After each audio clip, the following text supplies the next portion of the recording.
Hello and welcome to the Oddschecker betting show. This is your Oaks and Derby preview at Epsom. I'm your host, George Elek. Delighted to be joined by Andy Holding. Andy, how are you? Away on your early summer holiday?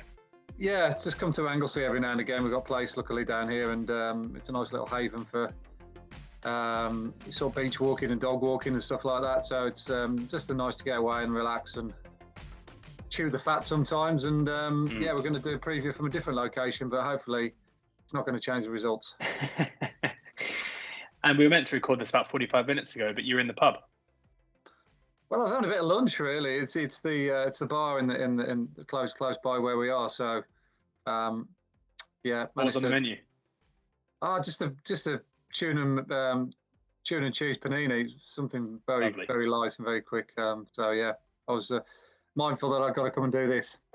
Yeah, fair enough. Okay, well, we won't keep you too long on your holidays. Thank you very much for taking the time to join us. We're going to go through the card on Friday and on Saturday from Epsom. So we'll get cracking immediately because we're recording this 24 hours and 13 minutes before the first race gets underway at Epsom on Friday, and that is, of course, the Woodcote Stakes. And we're recording this because we're recording early afternoon on Thursday. It means we have all the draw information and everything else. So if you have already heard Andy on Racing Weekly go through his Derby and Oaks thoughts, we obviously have a bit more information now to go to battle with. But kicking off with the 2 o'clock, and this is a race that I would say is right up Andy's street in terms of most of these have had 1 or 2 runs. We have the Woodcote, where taking the prices from the oddschecker grids, and therefore these are either the best prices. Well, these will be the best prices with bookie offers free bets up in the grids as well, including Andy's tips and the best place terms as well. New Charter is the 9-4 favourite ahead of Megalithic at 130. TJ and Ender Story both 11-2. Tanager is 10-1, Assertively 16-1, 28-1 bar those. Who comes out on top in terms of the speed figures? Yeah, an intriguing race. Obviously, a lot of these 2-year-olds are still inexperienced, so the handling the hustle and bustle and hurly-burly of a race of this nature is going to be alien to them. We had a chat about this race on Racing Weekly with Steve Ryder, who was quite keen on one of Richard Hannon's, who I think was the actor. Now, Sean Levy was already jocked up to ride the actor, and there was no jockey on New Charter. And I just happened to play devil's advocate with Steve because he kind of liked the actor. And I said, well, what about New Charter? I just threw it out there, and he quickly batted it back saying, well, yeah, the jockey booking suggests that the actor is going to be the number 1 representative for Richard Hannon. But lo and behold, come the decoration day, the actor is nowhere to be seen, and New Charter is the representative. And not only that, she's a very, very warm order. She was actually 7-1 anti-post, and I did look at that thinking, oh, should I take a chance? I'd be a fool if I took the price and she wasn't going to run, and the actor did run. But as it's turned out, I've missed the boat because I think we're staring down a barrel around about 5-2 for New Charter. Is that correct? 9-4. 9-4, even shorter. Goodness me. Well, look, I think she got the best form in the book, George, to be perfectly honest. So she's going to be the selection regardless of the price, because that run at HQ on debut was a race and performance full of promise. She was the only one to sort of chase home and offer any resistance to the winner, Mountain Breeze, who by and large is perceived to be the best 2-year-old 6-furlong filly this side of the RSC. I think Fairy Godmother's probably the number 1 candidate over there in Ireland. And it'll be a good little clash between the two, no doubt, in the Albany Stakes. So New Charter is obviously going to fly the flag for that form. And I like the way she finished off her race as well. She looked a thoroughly likeable type that will improve markedly for the run. She went through that race at Newmarket like a decent horse. The time figure was very good. And because she's gone down into the dip and come out of the dip the other side at Newmarket, that does give you some kind of hope that she might handle the undulations of Epsom. Not exactly a carbon copy, but there are similarities between, the gradients there. And from a good draw as well, still 3. It's a good platform for her to put up a decent resistance in this first. I think End of Story is probably the danger. Carl Burke's horse, who won first time out at Thirst. The form of that race has worked out particularly well. I've noticed quite a few horses in behind that Caught by Bungle in the Jungle have gone on to win since or run well since. So if you're looking for an each way alternative, then maybe him. But New Charter's the pick. You charted 9-4. That's a Bet365 and William Hill. End of story 11-2. That is also with 365. The 235, the handicap over the extended mile. Koi Koi is the 11-2 favourite ahead of Alma Beer at 13-2. Dancing Magic 7-1. Fantastic Fox. Finn's Charm both 10-1. Beshtani 12-1. Blue for You 12-1. Notre Belle Bet and Orban and Ben Aker and Dutch Decoy all 12-1 as well. 16-1 bar those. 16 runners here, and Sky Bet going 6 places. Plenty of other firms going 5. Wow, yeah, 6 places. I think if there's some horses in this race, you think, well, we do well for them to finish out the first 6, and one of them's Alba here, who I thought ran really nicely at York. That race that was won by Pontlinus on the Nays Mars, always a strong run every single year. They go a good clip. And the form usually, but by and large, backs up quite nicely. And I thought, William Haggerty's 5-year-old ran commendably, considering the ground probably dried out a little bit as well. I think they rolled the dice and ran in there because he's run well at York before, and that probably had been one of the early season targets. It wasn't quite to be on the day. It was a race again that was developing very much in favour of those down the front end of the field, and Alba here, being a hold-up horse, was always likely to be struggling from where he was at halfway. But, he's kept on quite well. He got beat 6 lengths in the end, which wasn't a bad return. Prior to that, he finished second in a good race at Leicester. He should have won that day, to be fair. And a lot depends on him with the ground. It was probably a bit too quick for him at York, but good to soft ground. And if they get 1 or 2 showers, which are still forecast for the Epsom area, by the way, in and around tomorrow, then the more the chance of Alba Here's prospects improve. So, yeah, Alba Here, 6-1, I think you said. 5-6 places. I think he'd be the way I'd be looking in that second race. Yeah, I'm up here. 13-2 best price. That's with Hills, Bet Victor, Coral, 888, and a couple of others as well. But if you want the 6 places, you're going to take 6-1 with Sky Bet. On then to the Coronation Cup, the 310, where Emily Upjohn is the 5-4 favourite ahead of Luxembourg at 7-2. Feed the Flame 4-1. Hamish 9-1. Time Lock 12-1, Andy. Yeah, I'm quite surprised because I thought covering this race on Tuesday with the lads that Emily Upjohn wasn't a bad price at 5-6. Some George I am now because we can get 5-4 when there's only 5 runners. I do think that's a really good price because unless this race turns into a bit of a tactical mess and Kieran Schumacher completely misjudges it, I think she's got the best form in this race by a mile. I mean, Luxembourg in the hands of Ryan Moore could be a thorn in her side or a fly in the ointment if it is going to be tactical. But I can probably see him being the only possible front runner. But hopefully Kieran will track Ryan Moore anyway in Luxembourg and prove too strong in the latter stages. She comes out of a good race last time out in Maidan when she finished 5th to Rebels Romance. And we've seen that form already stacked up quite nicely by not only by the winner, but by Pont Lonsdale, who was 6th. I think there's been another one that's come out of that race and won as well further down the field. So it's a strong piece of form. We know she handles Epsom. She won this race last year when beating Westover. Been unlucky not to be 2 for 2 with her running the Oaks the previous year. And it's just a natural target for Connections, isn't it? They know she handles this track.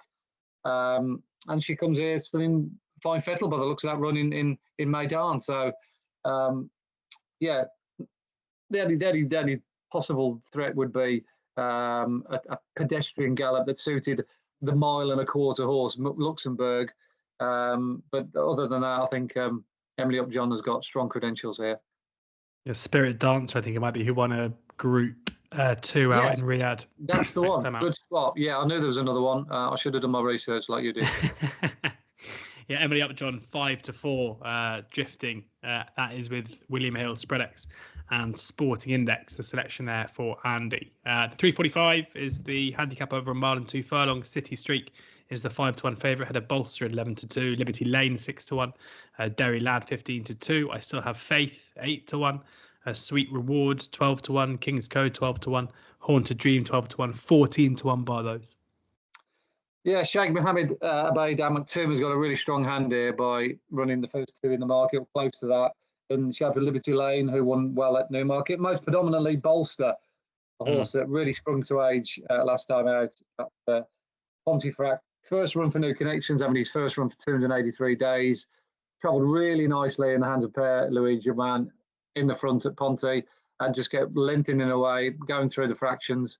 And in the end, I thought won really decisively. More to the point, we got a really strong time figure for that race. So with a similar kind of tactical ride, you'd like to think, from stall 3, a very good low draw, it could be quite difficult to peg back from the front. So yeah, without overcomplicating matters here, I want to be on a horse who arrives in good nick, capable of running a good time, and is likely to be out of trouble. So Bolster fits that criteria.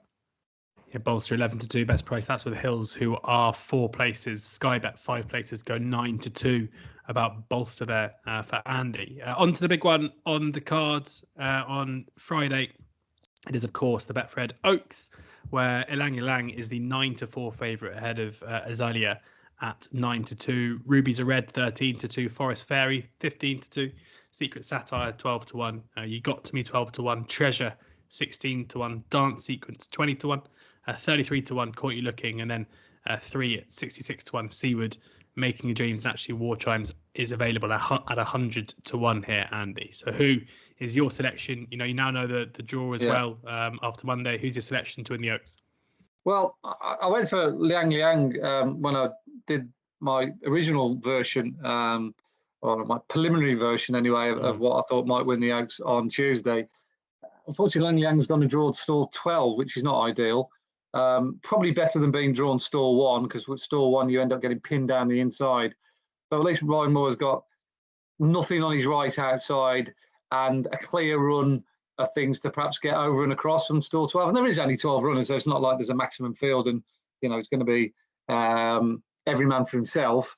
I think he should be able to ride a race out from the outside on Liang Liang, but her overall profile, I think he's just probably the strongest anyway.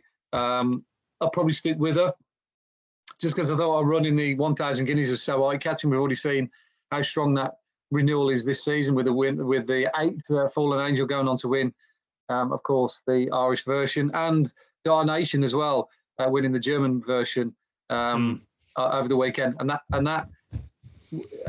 that was probably a little bit unexpected if you're sort of like looking at it in a kind of cold-hearted way. So I think it's a really strong renewal this year, the 1,000 guineas. It was run at a good tempo, and Liang Liang hit the line really strong. She just looked as though A, she might just needed the run or come on for it. B, further than a mile.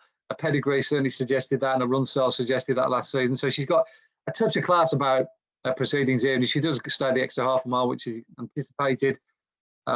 She's got very much the one to beat. I actually think Stable Companion Rubies Are Red is the most likely threat.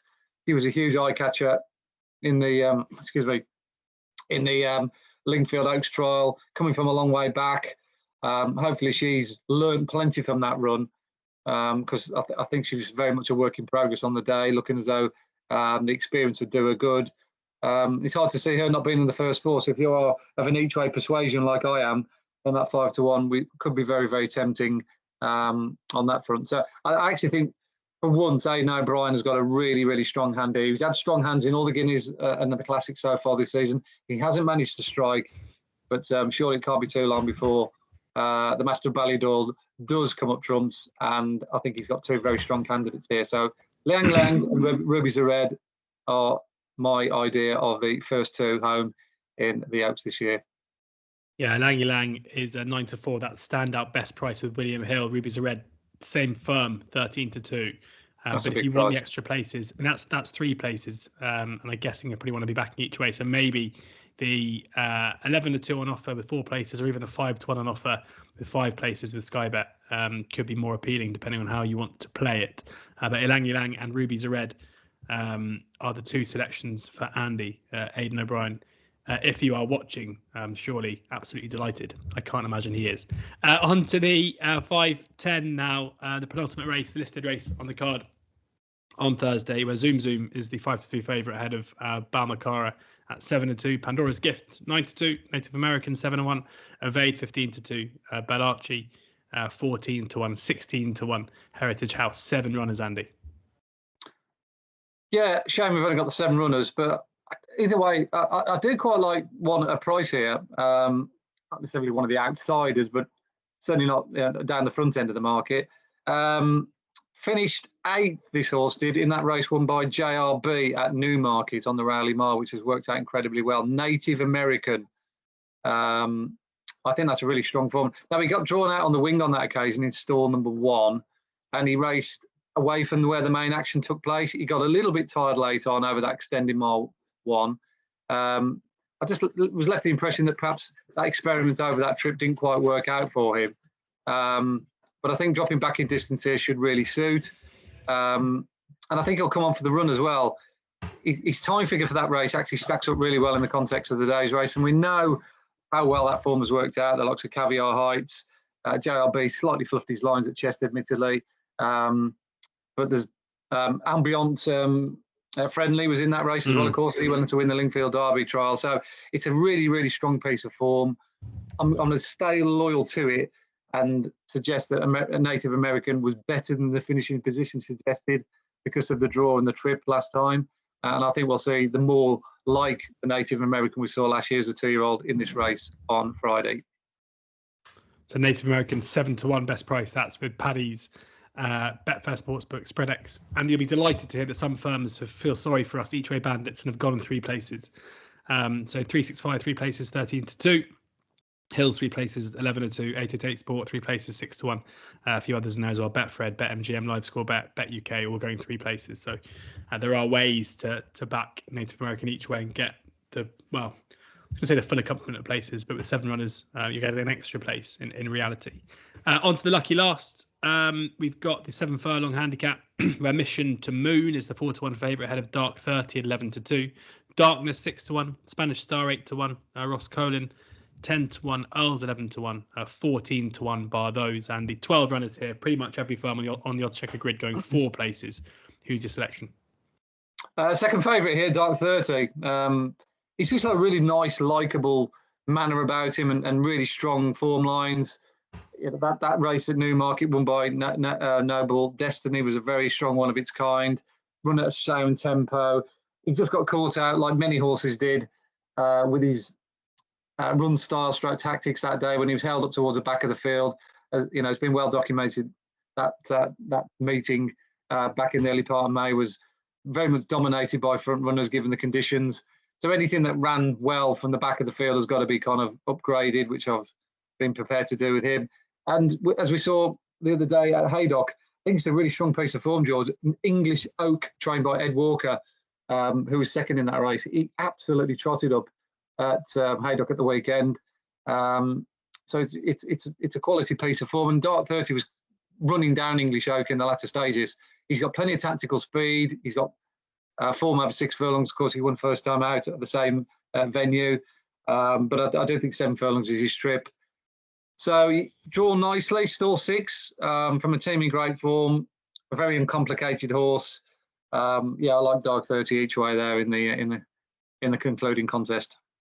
Dark 30, 5-1. 11-2 best price with Hills and SpreadX and Sporting Index. There we go. That is Friday's racing covered off incredibly quickly by Andy, who's desperate to get back to the pub. So we'll hit Epsom's Saturday card, the Derby card. Anyone who knows me knows that is definitely not true. He's desperate to get back so he can watch. What racing have we got today? Yes, my first horse runs at 2:20, so you could use that. I could use that as an excuse. Yeah, that's more like it. 14 minutes, right? Yeah, the first race on the card on Saturday is the Leicester Piggott handicap over in mile 2. Portsmouth is the 15-4 favourite with Persica at 9-2. Bubbles Wonky 7-1. Blake 11-1. Cool Legend 11-1. Whiskey Pete 11-1. Prep School 12-1. 12-1. Golden West as well 14-1 bar those. As we say, we are recording this at 2:05, so especially these kind of handicaps that bookend the card. These are pretty early prices. But Andy, how do you see the opener? Yeah, this podcast is becoming a little bit of a Richard Hannon loving show. I've tipped quite a few Richards throughout the course of the 2 days, and I'm going to stay loyal to Persica. Similar colours as well to Dark 30, who runs in the last race on Friday, which we've just covered. But again, I'm just trying to stick to really strong form lines in the early part of the season, and they're now beginning to gather up. These races are beginning to work out well, and the time figures are very much pointing the horses or sort of speed figure merchants in the right direction. And Persica ran in that King's Gambit, the race the other day, the London Gold Cup. Now, that race is always traditionally known as a very hot heat. And I've got no reason to believe that this year's renewal won't be the same. I thought he ran really nicely to finish at never near a fourth on that occasion. Look, the winner looks a real top-notcher in the making. He was rated 93 going into King's Gambit. He's come out rated 106. So the handicapper thinks he's a group horse. And I think there's been quite a few chunky bids going around for that King's Gambit as well. I think we're looking at north of £1 million. I think £1.5 million has been put on the table for that horse. So, he's got beat by a horse who's going to be costing £1.5 million for anyone who wants him, like the Australians do, or whoever gets hold of him. Maybe Wallam Racing might have him. So to only get beat 5 lengths by a horse like that, I don't think he's any disgrace. And that followed a good run first time out behind the most notable Speech. And we all know that form line, don't we, George? Notable Speech beating Resilient, of course, and he won that in the 2,000 guineas. So whichever way you strip it down, Persica has got by, for me, and by far a country mile the best form lines. And he's only rated 92. He's running against a horse who's rated 106, and a horse now rated in the 120s on his first 2 runs. So he's incredibly well handicapped. Providing he hands the track, that's anything we don't know. But Persica is definitely the one to beat here for me. Persica, the one to beat. Persica 9-2 with Paddy Power and Betfair Sportsbook, and also VBet as well. 4 places, Paddy's and Betfair Sportsbook. On to the Princess Elizabeth Stakes over an extended mile, where Running Lion is the 7-4 favourite ahead of Sparks Fly at 4-1, Brige 13-2, Chic Columbine 10-1, Sea of Thieves 10-1, 11-1 Royal Dress, Astral Bow 14-1, Glimpse 20-1, 25-1 Julia Augusta. 9 runners here, Andy. Yeah, a little bit unoriginal here, but I do like Running Lion's claims. She actually touched 101 in running on a reappearance at Newmarket. I should know that because I tipped her that day. I was following the running markets. No, but I didn't allow her at 101. I was actually surprised she went as short of that because she hadn't got the race totally signed, sealed and delivered. And as it turned out, that proved to be the case. She ended up getting beaten 3.5 lengths. Now, you'd shudder to think that people that took 101 on a horse that got beat 3.5 lengths, what on earth they were thinking. But it did look, going down, certainly into the 2 furlong marker, that she was the most likely winner. But then she just didn't quite get home. Or you could say she was just beaten by a strong stayer on the day in the shape of Star Alert. But look, it was still a good return from Jonathan Eddie Gosnell's yards, regardless of what price she took in running, and she was a beaten favourite and all that. You just look at the race at face value, it was a strongly run race and she travelled like the best filly in it. But I think dropping back in trip should play to the strengths of a horse, obviously, that's got a good cruising speed. So yeah, she's very much the class act of the race for me. She's got the highest rating, she's got the best form, she's got a run under her belt. And I think probably O'Shea Murphy can ride her with plenty of confidence, knowing that perhaps she's not going to hit the wall like she did first time out. Yeah, 7-4 with every single firm on the oddschecker grid about Running Lion there, and the selection for Andy, the correct favourite in his mind. On to the next, the Diamond Stakes, where Embesto and Highland Avenue are the 4-1 joint favourites, with Regal Reality 9-2. Epictetus is 8-1, Royal Scotsman 9-1, Sean 10-1, Silver Sword 12-1, Royal Dubai 12-1. So a really congested market here, Andy, with the 8 runners as it stands. A bit of disagreement certainly around the price for Highland Avenue, ranging between 3-1 to 4-1. How do you see this? What price is Embesto again, George? I missed that. Embesto is 4-1, pretty much across the board. Yeah, I'd probably chuck him up. I mean, whether you wanted to back that each way is very much down to personal choice, but it's hard to see him not going well here in Besto.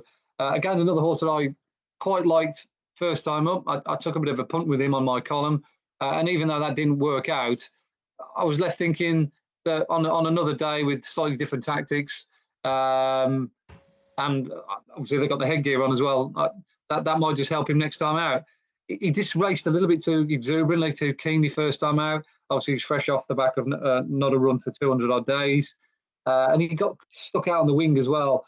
He was drawn hot. He was drawn towards the stand so already. He got no cover. James Dore couldn't get him in and get him to drop his head, and he raced rather with a choke out for the thick end of 6 to 7 furlongs. And in the end, his run kind of just flattened out a little bit. He did look threatening, I must admit, with just over filled to run. I thought, oh, he might be okay. But once he met the rising ground, he was a busted flush. And James rather looked after him. But he's now back to a mile. He's got the hood on. Again, similar to Running Line, I think a horse that dropping back in trip with the run under his belt, I think we're going to see a different story to what we saw first time out. And don't forget, he was a real massive improver last year in Bestow.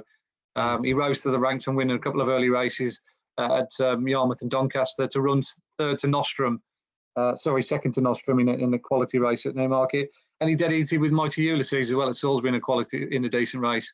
I still think there's plenty more to come from this fella. He's only 4, and now he's had that run under his belt. I'd be more inclined to be a bit more confident about him than I was first time out.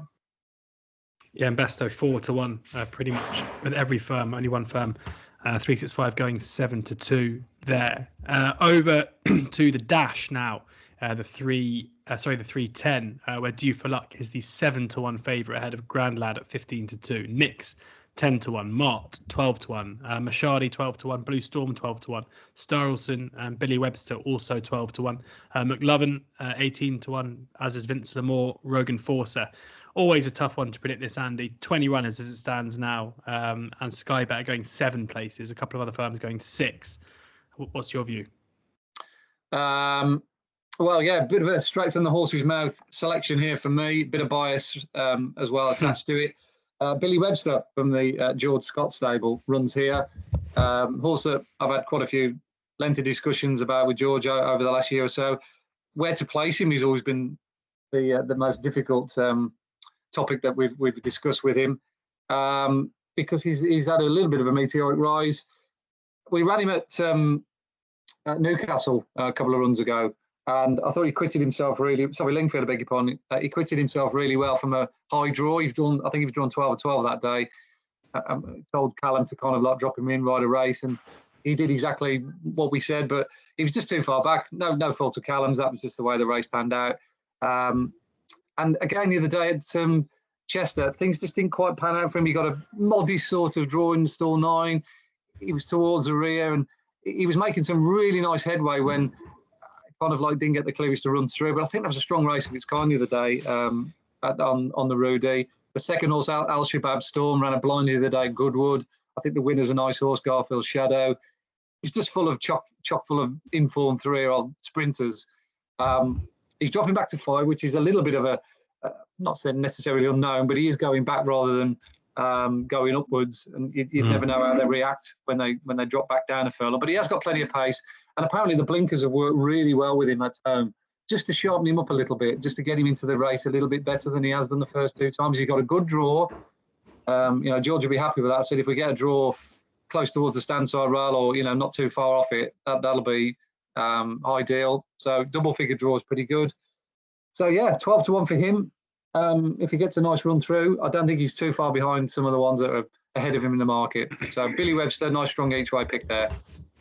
12-1, that is with Hills, Bet Victor and Coral. They are all 5 places. So if you want the extra place, you probably want to go to Bet365, who are 6 places, and 11-1, or Sky Bet, who are 7 places and 10-1. So a couple of ways you can play that one for Andy's mate George to hopefully win the Dash. And then we've got the Dash Handicap next up, the race that comes before the Derby, where Silky Wilkie is 11-2 favourite, Clarendon House 6-1, Looking for Linda 7-1, Democracy Dilemma 7-1, Live in the Moment 12-1, Night on Earth and One Night Stand, Chipstead all 14-1, Lethal Nymph 16s, as is Alligator Alley, Dream Composer, and then the Bell Conductor 18-1 and 20-1 bar those.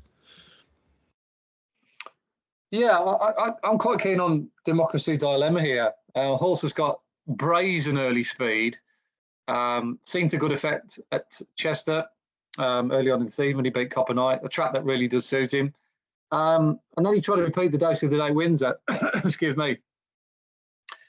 He just came unstuck. He got run out of it in the latter stages by Jumbo. But again, another race that was very, very strong on the time figures. One of the strongest times of the entire week last week when I did like a dossier of numbers that the lad sent me. There was only, I think, 2 quicker times throughout the entire week. White Birch was one of them when he won that grade 2 race or Group 2 race at the Curragh over the weekend, and I think there was another one as well, which was right up there. Might have been, I think it was Royal Rhyme in the Brigadier Gerard. That was a very strong time. So you're looking at handicap being the 3rd best time of the week. It shows you what we're dealing with here. And I thought Democracy Dilemma ran a blinder in the 3-year-old version. Sorry, the 3-year-old version of the Dash last season when he was drawn in stall 1. He wasn't entitled to really be involved in the finish drawn stall 1, as we know. High numbers very much favoured at Epsom when there's a double figure field. So to run as well as he did from a bad stall, he's now got a better draw. Not absolutely terrific, 8 of 15, but it's better than 1 of 15 like it was last year. And because he got so much early speed, as I said, he should be able to get over towards the standside rail. So everything about Democracy Dilemma looks right. The time figure so far this season, his general well-being, and more importantly, track form. Yeah, so Democracy Dilemma, we've got at 7-1 in the, as you say, the main dash, 3-year-old dash coming in the 310. 7-1 with Bet365 with William Hill, now with Coral, Quinbet and Ladbrokes. Bet Goodwin there as well. On to the big race on the card, the big race of the weekend. City of Troy is 4-1 joint favourite, and drifting probably unsurprisingly over the last few days, and especially now drawn in stall 1 with Los Angeles, who's also 4-1. Ancient Wisdom 6-1, a bit of a drift there. Drawn in stall 11. Ambient Friendly 13-2. Dancing Gemini 11-1. Macduff 14-1. Voyage 20-1. Bellum Justin 22-1. Dara Mile is 25-1. Euphoric 33-1. Dallas Star 33-1. 66-1 bar those 16 runners as it stands. Again, Skybet leading the way for place terms, going 5 places. Andy, what is your Derby selection now you've seen the draw? Yeah, I'm going to stick to the one I went with when I covered this race on Tuesday with the lads, and that's Dara Mile. I think he's the same price, 25-1 as you just quoted there. 22-1, I think. Now, 22. You can shop around and get sort of slightly bigger here than everywhere, depending on the place terms. But I'm prepared to roll the dice with him. I'm not quite sure why he's got cheek pieces on for the first time. That could really help him. Who knows? And I'm sort of getting my knickers in the twist for no reason. As far as I could see, he looks a fairly straightforward horse. Love the way he quickened at Windsor. He beats a useful horse, Castle in the Wind, who ran quite well at Chester next time out. I don't think it's necessarily the form line of that race that's the key ingredient. It's just the way he conducted himself, the way he quickened. Time figure was very good. And then you add on top of that the fact that I thought he ran exceptionally well for an inexperienced horse and a not particularly well fancied horse in the Futurity last season behind Ancient Wisdom. I looked at Ancient Wisdom and thought, well, how can he be 5 times the price based on that run on Town Moor?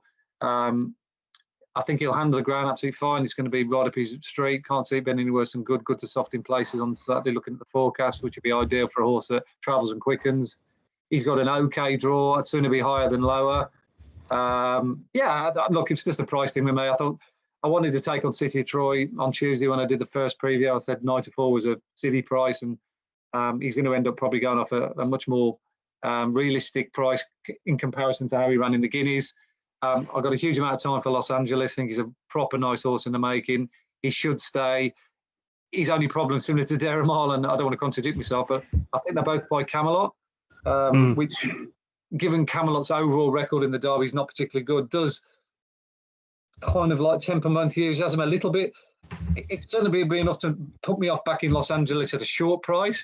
I don't mind backing Dara Mile 22-1, 25-1, 4 or 5 places, because at least you're getting a bit of bang for your buck, and you think, well, okay, if he doesn't win, he might still finish 3rd or 4th. And whereas I think you've probably got to back Los Angeles win only, which doesn't leave you a great deal of scope. And On Beyond Friendly is the other one I need to mention. I think we all need to respect him. You know, his victory in the Lingfield Derby trial was exceptionally good. The way he went through the race, the way he quickened, time figure he achieved, and his run behind JRB in one of the best early season form lines for 3-year-olds has worked out incredibly well. The Caviar Heights going on to subsequently win along with himself. So I think he brings quite a bit to the table on Beyond Friendly. He's got a lovely draw, yards in great form. I mean, everyone's discussed the jockey bookings, which is a little bit sad. I feel more sad for Callum than I do frustrated that the need for change, as it were, or whoever's riding him now, Rob Ablin. I've got no issue with him, and I don't think anyone who's backing on being friendly could point the finger and say, oh, well, that's a terrible choice. But it's just kind of like, well, why would you? It's like scoring 2 goals in the FA Cup semi-final and then getting put on the bench for the final. It just doesn't make any sense. But look, I still wish the horse well, and if you're backing on beyond friendly, then hopefully you'll get maximum assistance in the saddle. But the way you're playing it is just an each way bet on Dare a Mile. Dare a Mile, I'm beyond friendly. I don't know backing 2 each way horse in the race, but if I'm beyond friendly was like 7 or 8 to 1 on the day with a game 4 or 5 places, I might have a look at him as well. But I've already backed Dare a Mile, so I'm in a situation where I can sit tight on that bet and maybe fiddle around with something on the day. But I'd be hopeful that Aaron Boyes' horse could certainly outrun his odds. Yeah, that 25 to 1 is there. I was wrong. So 25 to 1 with Hills 4 places, Coral 25 to 1 3 places, Betfred 4 places, Quinbet 4 places. So a few ways you can back Dare a Mile each way now and still get that big price of 25 to 1. 2 more races on the card. We've got the handicap over a mile 4 now. Qatari is the 5 to 1 favourite ahead of Ziggy at 13 to 2. Dream Harder 8 to 1. Relentless Voyager 10 to 1. Agar's Captain. And Struth, and if not now, all 12 to 1, 14 to 1 bar those. Andy, how do you see the penultimate race at Epsom over the weekend? Yeah, I like Ziggy in the 5:15. The horse has just had the one run this season. Finished a very creditable second to that horse is on the improve of Willie Jarvis. It was with Willie Jarvis now. I can't remember. He's got, I think Harry Eustace might actually have this horse as well now. I think he's picked it up. That's Crystal Delight. And Crystal Delight went to York the other day and absolutely bolted up from the front. He's very much on the improve, that horse. And it's not for the first time this season that Harry Eustace is improved one. I think he had one that won the other day at Haydock. Was it Divine Comedy, which won by about 5-6 lengths, pulling a cart. And now goes to Royal Ascot too. His older horse handicappers over a mile and a half upwards are really in good form at the moment. So he's got a very consistent profile. So I just can't see him not going well here. He's got a lovely draw. He stays well. He's had a run under his belt. Yards on fire. So, yeah, Ziggy, a nice each-way bet for fans of David Bowie, of course. Hopefully a bit of stardust on the day. Yes, indeed. 13 to 2 with Paddy Power and the Betfair Sportsbook. Only a couple of firms out with this, as we say, because we're recording early afternoon on Thursday. Finally, the last race on the card is the 6 furlong handicap with Mr. Wagyu and Alley Dancer. Mr. Wagyu's 13 to 2. Alley Dancer and Apollo 1, both 15 to 2 second favourites. Mr. Gray 8 to 1. Russet Gold 9 to 1. Albarez, Mum's Tipple, both 10 to 1. 12 to 1 bar those. Andy, take us out in the final race on the card. Wouldn't it be amazing if Dark 30 and Persica have already won for Richard Hannon and Marion Lyons, the owner of both of those two, and then they've got Mum's Tipple to count on in the final race. He's a horse that's been hugely unlucky in at least 2 or 3 of his last runs. He should have won at Lingfield early on in the season when he was a massive eye catcher. Things distinct pan out for him to Kempton 2 runs ago. And again, he caught the eye the other day in a race won by Desert Car. I think that's a really strong piece of form. All those big sort of like 21 handicaps, class 2 races at Newmarket over the Guineas weekend were exceptionally good, both on the time and just by the strength in depth. And once again, Mum's Tipple performed really well from a terrible draw. He was drawn one of the 20-odd strong field. So, when you've got a horse like that that's caught out in the wing that likes to be held up, you always feel full-fitting ground, which he did. But he came on very eye-catchingly. The key to him is fast ground. If it dries out come Saturday, and that is the forecast, the better the ground, the better his chance. So let's stick with continuity and go with Mum's Tipple for Messrs Hannon and the same owners as Dark 30 and Persica. Lovely stuff. What a weekend it'll be for them if you are right. Mum's Tipple 10 to 1. That is with William Hill, who are 5 places, as short as 7 to 1 elsewhere. Thank you very much, Andy, for taking the time out of your holiday to speak to us and share with us your thoughts ahead of the Oaks, the Derby weekend. It all gets underway in about 24 hours time. So you have a good rest of your holiday. Thanks, pal. To you guys at home, have a great weekend. Enjoy the racing. Make sure you download the oddschecker app where you can get the best prices, bookie offers, free bets, and Andy's tips, even when he's on holiday sometimes, straight to the app every morning of racing. Have a great weekend, and please do ensure that you're gambling responsibly.